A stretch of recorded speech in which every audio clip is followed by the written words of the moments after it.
वयसा काळी लावण्याची नव्हाळी, प्रगटे जैसी अगळी अंगणा अंगी.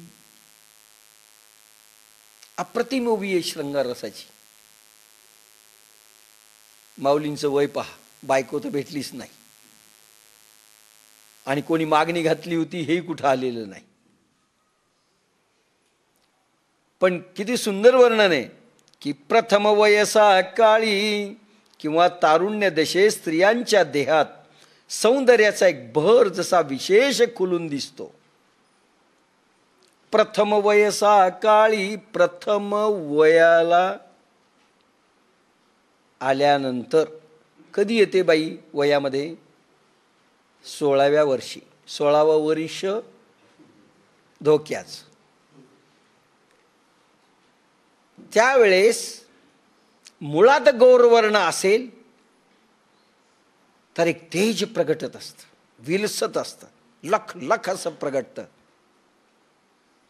प्रथम वयसा काळी, तो काळ ज्यावेळेस मुलगी नवयौवना तारुण्यात येते, तारुण्य भरतं, त्यावेळेसचं वर्णन माऊली करतायत. प्रथम वयसा काळी लावण्याची नव्हाळी. शब्द फार गोड आहे. लावण्य, लावण्य शब्द आहे. रूप संपदा. काही बाया मुळात गोरे असतात, बाया आपल्या नाही आहे, इथल्या नाही, मुळात गोरे असतात, पण त्याच्यामध्ये म्हणतात ना फिक्की आहे, फिकट आहे, सप्पक आहे बाई, ही मुलगी नको. आत्म तेज, प्राण तेज प्रगटलेलं नसतं आतो. प्राण तेज प्रगटलं पाहिजे. आणि ते प्रगटत नाही म्हणून तर आपण ब्युटी पार्लरमध्ये जातो. तो मुलगा फसावा, लोक फसावे म्हणून ब्युटी पार्लर.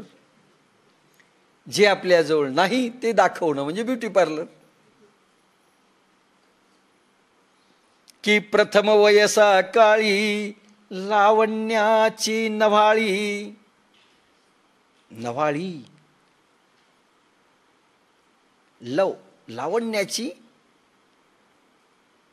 नव्हाळी शब्द आहे. स्त्रियांच्या देहात सौंदर्याचा भर जसा विशेष खुलून दिसतो, मुसमुस्त सौंदर्य. प्रगटे जैसी अगळी अंगणा अंगी. अंगणा, अंगणा अंगी. अंगणा स्त्रिया, अंगी अंगात. अंगणा काय शब्द संपदा आहे माऊलीची. अंगणा म्हणजे स्त्रिया. ना की प्रथम वयसा काळी लावण्याची नव्हाळी, प्रगटे जैसी अगळी अंगणा अंगी. ना तरी उद्यानी माधती घडे, तेथ वनशोभेची खाणी उघडे. आदिला पासून या पाडे जिया परी. किंवा वसंत ऋतू सुरू झाला असता जशी बागेतील सर्व झाडांच्या सौंदर्याची पूर्वीपेक्षा अमर्याद अशी खान उघडते. तीच झाडे असतात, पण वसंत ऋतूमध्ये जो फुलोरा येतो आणि जो बहर येतो ना, कोकिळ, ती वनराई, ती वनश्री, साहित्यिक तर आणि कवी लुब्ध होतात वर्णन करण्यामध्ये. वसंत ऋतूंचं वर्णन, शरद ऋतूंचं वर्णन काय सुंदर आहे, अप्रतिम वर्णन आहेत. ज्यावेळेस मी रासक्रीडा सांगेल ना, ज्यावेळेस कधीतरी येईल प्रसंग, त्यावेळेस सांगेल पहा वसंत ऋतूंचं वर्णन, जे महाभारतामध्ये आलेलं आहे. किती सुंदर आलेलं आहे की भगवंतांनी रासक्रीडा शरदाच्या चांदण्यामध्ये, शरद ऋतूच्या चांदण्यामध्ये मांडली होती. त्याचं अप्रतिम वर्णन आहे. म्हणून म्हटलं प्रत्येक गोष्ट महाभारतामध्ये, काय नाही महाभारतामध्ये, काय नाही. वसंत ऋतू सुरू झाला असता जशी बागेतील सर्व झाडांच्या सौंदर्याची पूर्वीपेक्षा मर्याद अशी खान उघडते. की तीच झाडं सुंदर दिसायला लागतात. नवयवनामध्ये आलेली थोडी फार असणारी कुरूप देखील मुलगी सुंदर दिसू लागते. झाडं देखील थोडीशी कुरूप असलेली सुंदर दिसायला लागतात. तसं एखादा विषय साधा आणि कुरूप असेल तरी जसं काही नवयवन आणि वसंत ऋतूमध्ये आल्यानंतर बहर येतो, तसं त्या शब्दांच्या वसंत ऋतूमध्ये ते साधे साधे विषय देखील बहरलेले आहेत महाभारतामध्ये आणि ज्ञानेश्वरी, असे अर्थ आहेत.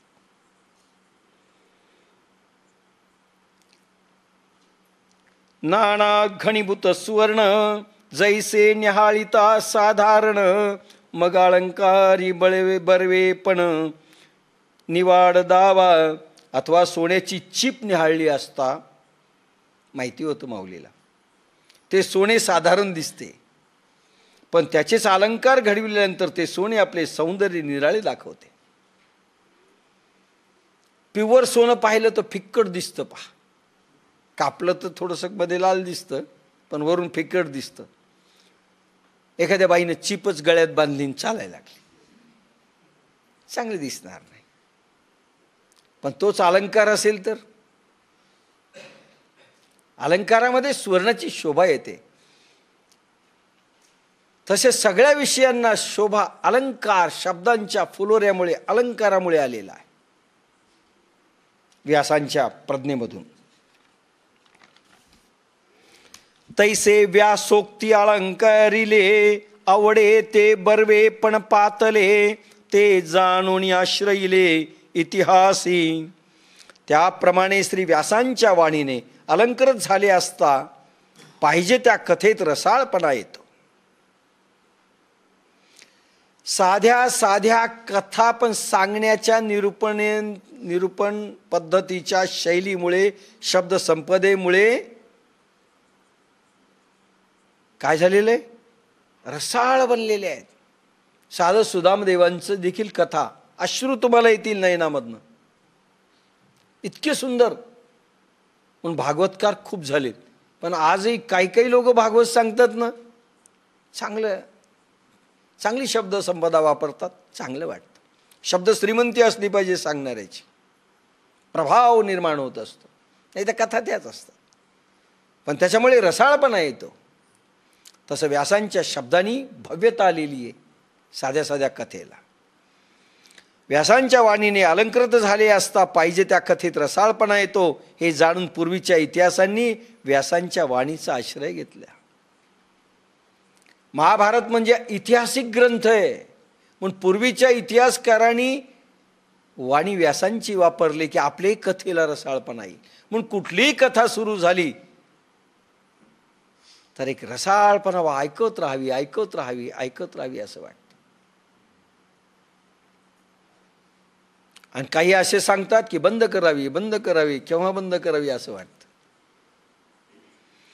नाना पुरतिये प्रतिष्ठे लागी, साणीव धरुणी अंगी, पुराणे आख्यान रूपे जगी भारता आली. अथवा जगात परिपूर्ण मोठेपणा प्राप्त व्हावा म्हणून आपल्या अंगी लहानपण घेऊन सर्व पुराणे आख्यान रूपाने भारतात आली. ह्या महाभारतामध्ये पुराणामध्ये आख्यान कथानक आलेले आहे काही, आणि मोठेपणा प्राप्त व्हावा त्या कथांना, ह्यासाठी लहानपण नम्रता घेऊन महाभारतामध्ये व्यासांच्या वाणीतून ही पुराणं आली. 18 पुराणं आली.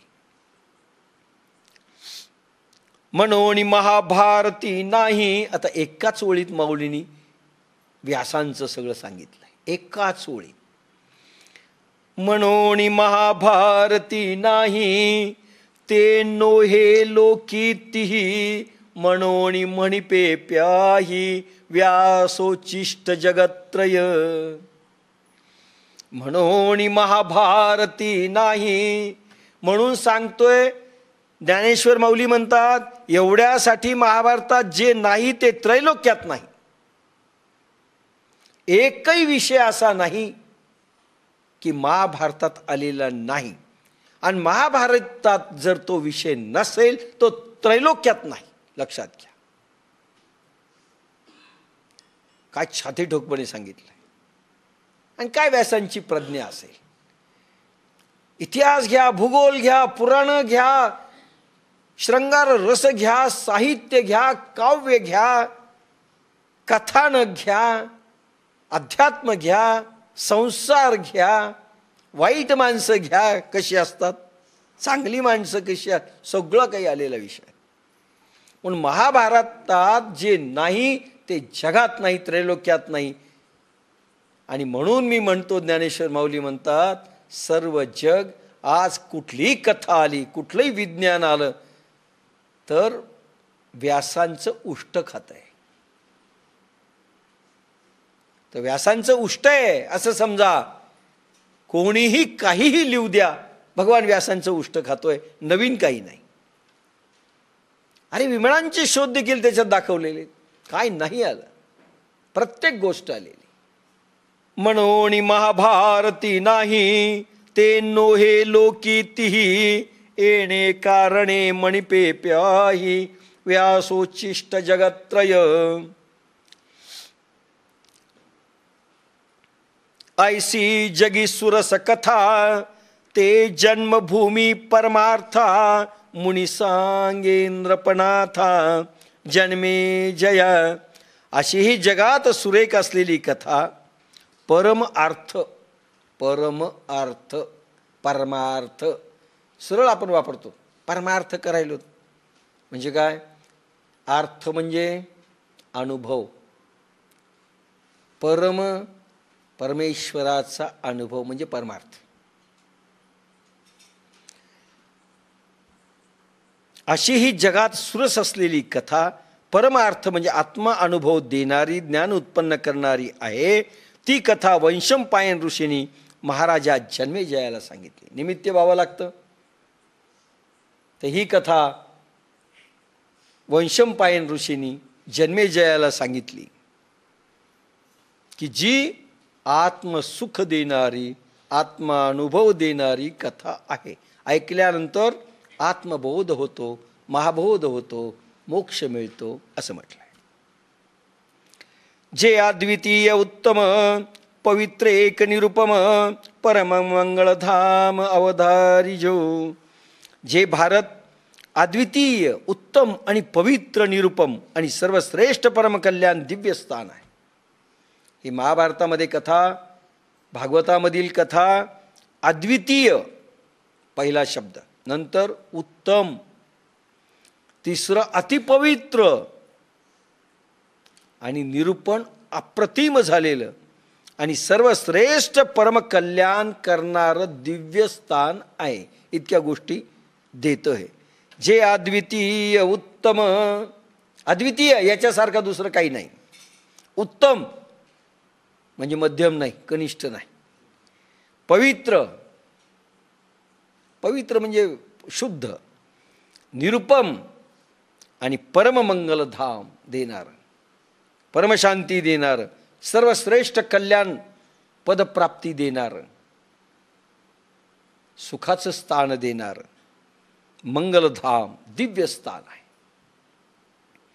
आता भारत कमळ पराग गीताख्य प्रसंग, जो संवादला श्रीरंग अर्जुनेसी. आता श्रीकृष्णाने अर्जुनाला बोलण्या बोलण्यात जो उपदेश केला तो श्री गीता नावाचा प्रसंग भारतामध्ये कमळातील परागाप्रमाणे आहे. आता भगवद्गीतेचं वर्णन करतायत माऊली. महाभारतामधला भगवद्गीतेचा प्रसंग भगवान स्वतःहून अर्जुनाला उपदेश करतायत बोलता बोलता. तो म्हणजे महाभारत म्हणजे कमळ आणि भगवद्गीता म्हणजे पराग, सुगंध. हे पा, कमळ आहे पण सुगंध नाही, फूल आहे पण सुगंध नाही. काय राहील? महाभारतामधून पराग जर निघून गेला, सुगंध गेला तर संपलंच. हा मधुगंध आहे, हा सुगंध आहे, ज्याच्यामुळे महाभारताला एक दैवी तेज आलंय.